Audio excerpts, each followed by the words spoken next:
Bujji thank you. ఏంటది చెప్పు. Roll, chicken roll. Chicken roll taste ఎలా ఉంది చెప్పు.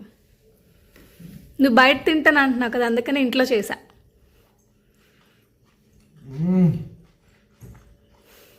ఆ సాసెస్ కానీ ఆ చికెన్ కానీ సూపర్ అండి. బయట ఏం తింటానే, ఎవరో చేసి పెడతాంటే ఎట్లా తింటారు, ఏంటంటే నచ్చిందా? క్లాసిక్ అసలు. రెస్టారెంట్ పెడదామా? Thank you. రెస్టారెంట్ ఏంటి, ఫ్లాటే పెడతారు తింటా.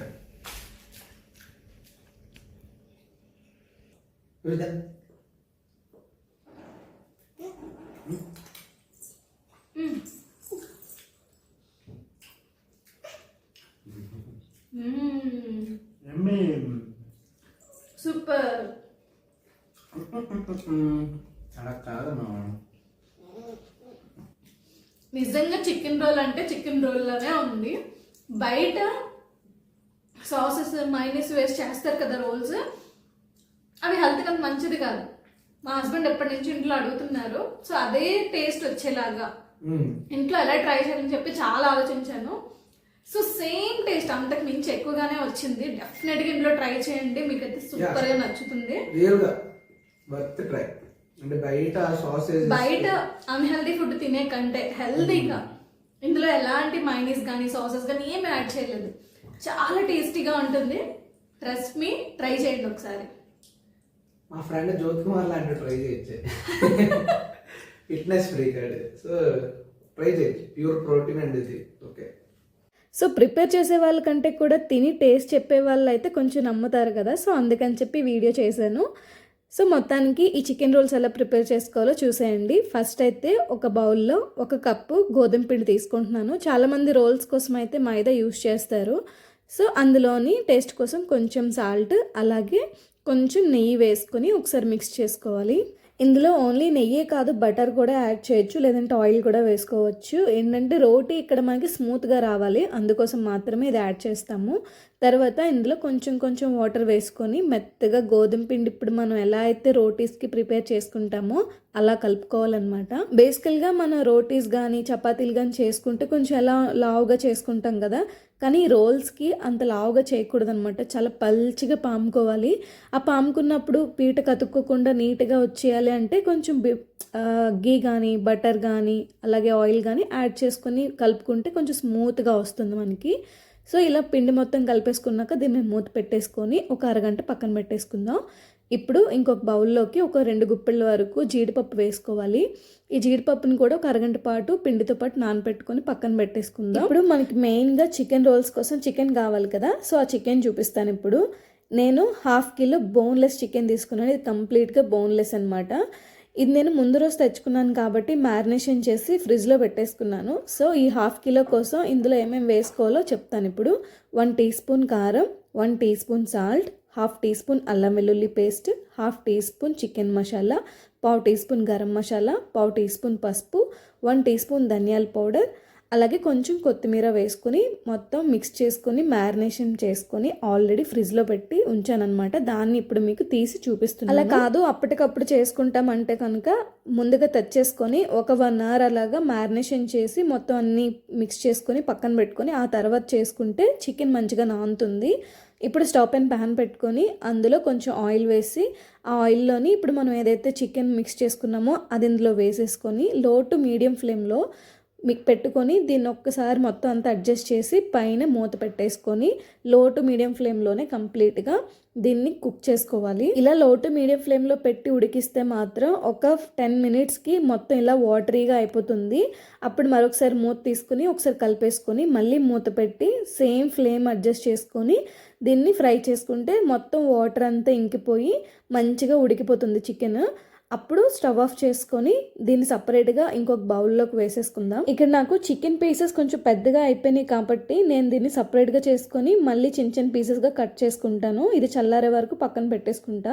లేదు చిన్న పీసెసే ఉంటే కనుక అలా వదిలేసేయండి. పెద్ద పీసెస్ అయితే రోల్స్లోకి అంత బాగోదు. ఇప్పుడు ఒక 10-15 వరకు వెల్లుల్లి రెబ్బల్ని ఇలా చిన్న చిన్న పీసెస్గా కట్ చేసుకోవాలి. ఆ తర్వాత కంప్లీట్గా ఒక చిన్న సైజ్ క్యాప్సికమ్ కూడా సన్నగా కట్ చేసుకోవాలి. అలాగే ఆనియన్ కూడా ఇలాగే సన్నగా కట్ చేసుకొని వీటిని పక్కన పెట్టుకుందాం.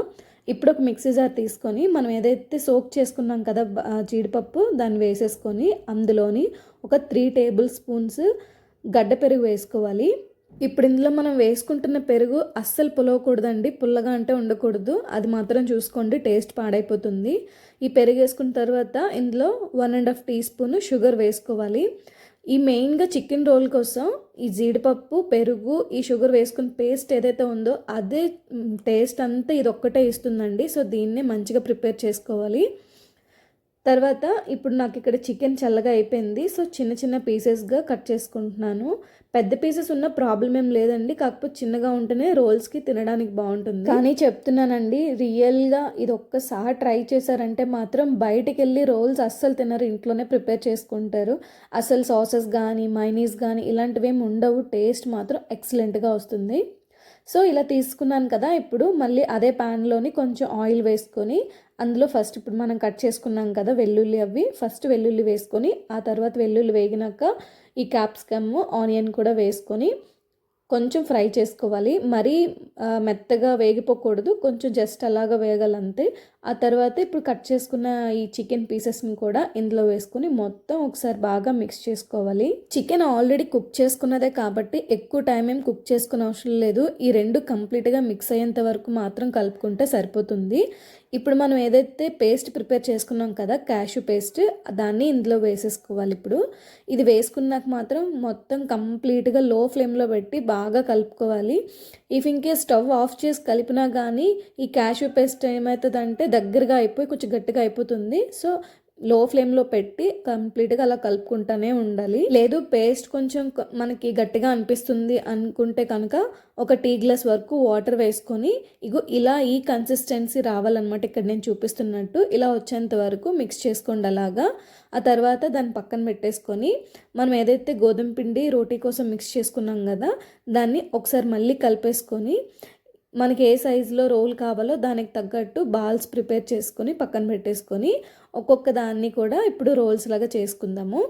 ఇప్పుడు చపాతీ పీట కానీ ఏదైనా తీసుకొని దాన్ని మనం ఏదైతే బాల్ ప్రిపేర్ చేసుకున్నామో పెట్టేసి చాలా పల్చగా ఒత్తుకోవాలండి. మన రోటీస్కి చపాతీకి చేసినట్టు లావుగా కాకుండా చాలా పల్చగా ఒత్తుకోవాలి. మధ్య మధ్యలో పిండి వేసుకుంటూ చాలా పల్చగా చేసుకోవాలి. ఎంతవరకు పల్చగా మనం చేసుకోగలిగితే అంతవరకు చేసుకోవచ్చు. ఇదిగోండి ఇక్కడ నేను చేసింది మీకు చూపిస్తాను. ఇంత పల్చగా చేసుకోగలిగితే అంత పల్చగా చేసుకోవచ్చు. దానిపైన చేయి పెట్టి చూస్తే మన అరచేయ రివర్స్లో కనిపించాలన్నమాట, అంత పల్చగా ఉండాలి. ఇప్పుడు ఇలానే మొత్తం అన్నీ కూడా చేసేసుకొని పక్కన పెట్టేసుకుందాము. ఇప్పుడు ఒక బౌల్లోకి ఒక 1/2 టీ స్పూన్ కారం, ఒక 1/4 టీ స్పూన్ సాల్ట్ వేసుకొని ఒక 3 ఎగ్స్ని పగలగొట్టి వేసుకోవాలి. ఇది మనం రోల్స్ చేస్తాం కదా దానిపైన వేయడానికి అనమాట, ఆమ్లెట్ కోసం. ఇది మొత్తం బాగా మిక్స్ చేసేసుకొని దీన్ని కూడా పక్కన పెట్టేసుకుందాం. ఎగ్ వేస్తే ఇంకొంచెం టేస్ట్ బాగా వస్తుంది, టేస్ట్ బాగుంటుంది. సో దీన్ని మిక్స్ చేసుకున్న పక్కన పెట్టేసుకొని ఇప్పుడు స్టవ్ పైన ప్యాన్ పెట్టేసుకొని ప్యాన్ హీట్ అయిన తర్వాత హై ఫ్లేమ్లోనే పెట్టుకోవాలి ఫ్లేమ్. ఆ తర్వాత మనం రోల్ ఏదైతే చేసుకున్నామో రోటీని దానిపైన వేసేసుకొని అటు ఇటు ఒక 1 మినిట్ బాగా కాల్చుకోవాలన్నమాట. ఆ తర్వాత ఇలా బబుల్స్ లాగా వస్తుంది కదా, బబుల్స్లా వచ్చిన దానిపైన మనం ఏదైతే ఎగ్ మిక్స్ చేసుకున్నాం కదా ఆమ్లెట్ కోసం, ఆ ఎగ్ని వేసుకోవాలి. ఎగ్ని వేసుకున్న తర్వాత మొత్తం బాగా స్ప్రెడ్ చేసుకోవాలి. ఎగ్ కూడా ఎక్కువ వేయకూడదు, చూసుకోండి. అంటే మరీ లావుగా కూడా ఉండకూడదు అనమాట, రోల్ పల్చగానే ఉండాలి. సో దానికి తగ్గట్టు కొంచెం వేసుకుని మొత్తం స్ప్రెడ్ చేసుకోవాలి. ఆ తర్వాత ఎగ్ పైన కొంచెం ఉడికిన తర్వాత కింద మనకి చపాతీ కూడా కలర్ చేంజ్ అవ్వకూడదు, జస్ట్ ఇలా గోల్డెన్ కలర్ వస్తే సరిపోతుంది. అప్పుడు టర్న్ చేసుకొని కింద ఈ ఎగ్ కూడా కొంచెం వేగినంత వరకు ఉంచుకొని తీసేసుకుంటే సరిపోతుంది. సో చూపిస్తున్నాను కదా ఇక్కడ యాజ్ టీజ్ ఇలా వస్తే టేస్ట్ కూడా బాగుంటుంది. నాకైతే 5 రోటీస్ వచ్చినాయి. 5 రోటీస్కి 3 ఎగ్స్ కరెక్ట్గా సరిపోయినాయి. సో అన్నీ కూడా నేను ఇలా ప్రిపేర్ చేసేసుకొని ఫస్ట్ పక్కన పెట్టేసుకున్నాను. ఇప్పుడు ఒక్కొక్క దానికి కూడా స్టఫింగ్ రెడీ చేస్తున్నాను. ఇప్పుడు మనం ఏదైతే చికెన్ని రెడీ చేసుకున్నామో స్టఫ్ కోసం దాన్ని వేసుకొని ఇలా జస్ట్ రోల్గా చుట్టేసుకుంటున్నాను. నాకు రోల్స్ చేయడం రాదు కాబట్టి ఇంట్లో మేము తినేదానికే కాబట్టి జస్ట్ నార్మల్గా చేసుకుంటున్నాను. ఇప్పుడు మనకి స్టఫ్లో ఏదైతే పేస్ట్ ఉందో ఆ పేస్ట్ని ఈ రోల్స్కి ఎడ్జెస్లో అంటించి అతికిస్తే మాత్రం ఉండిపోతుందండి. సో మీరు అలా కావాలంటే చేయొచ్చు. సో మొత్తానికి బయటికి వెళ్ళి అన్హెల్దీ సాసెస్ వేసుకొని తినే చికెన్ రోల్స్ కాకుండా ఇంట్లోనే ఇలా హెల్దీగా ప్రిపేర్ చేసుకోండి.